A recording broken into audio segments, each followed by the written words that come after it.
around about half a minute from Van Aert and a handful of seconds from Vingegaard, but did you really think that you might have a shot at winning that stage at some point today?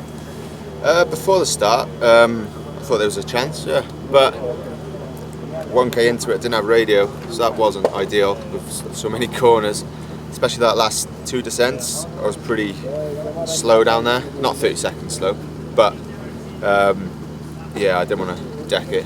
After catch and go do, I thought, oh well, I've got third place wrapped up here. Absolutely no idea. Like, luckily I had a Garmin so I could get the maps on and at least have some sense of what's coming up.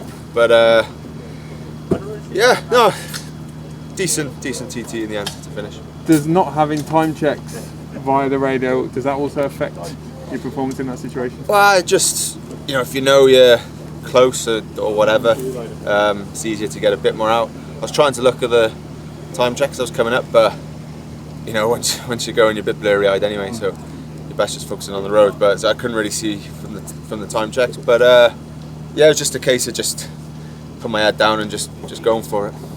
You've said a few times in this Tour de France that it's nice to prove people wrong, but have you almost even surprised yourself a little bit just with the consistency every single day in this Tour? Not really consistency, because I've always been pretty consistent, but I guess, you know, to turn it around from last year is, yeah, I didn't really know where I would be. I knew I could get into good shape again, so it's really satisfying, yeah, to be on the podium is going to be really special, yeah.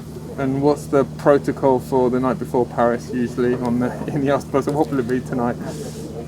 In the past when Froomies won, it's drink as much as you want, but not for me this year, no. When I won, I limited myself to 2. I'll do the same tonight because it can be hard, Paris, if you switch off mentally completely. You have to be pretty happy with this, right? How does it stack up over 3 weeks? How does it stack up with the winning Tour de France edition for you? Yeah, good. It's good to still be strong at the end and performing, but you always want more. Always, you just want to win. But at least it's 30 seconds. You know, if it had been 5, then I could have been really annoyed. But yeah, it's, you know, 30 seconds to Van Aert. We've all seen how he's ridden this race, so it's not too bad. He's a machine, and those guys, second and third today, they're so young. You have quite a bit more years on them. What is it about these kids? They're just super talented. I think there's always been good young riders, you know, but I think these guys are the best in a long time. You know, especially Pogačar. You know, the way he's battled through. You know, he's never given up. He's always, like, you know, fighting to win, and he can win on anything. You know, he could have been on the podium in Flanders for sure if he didn't mess it up tactically. You know, and then he can win numerous Grand Tours, and everything in between is just unbelievable.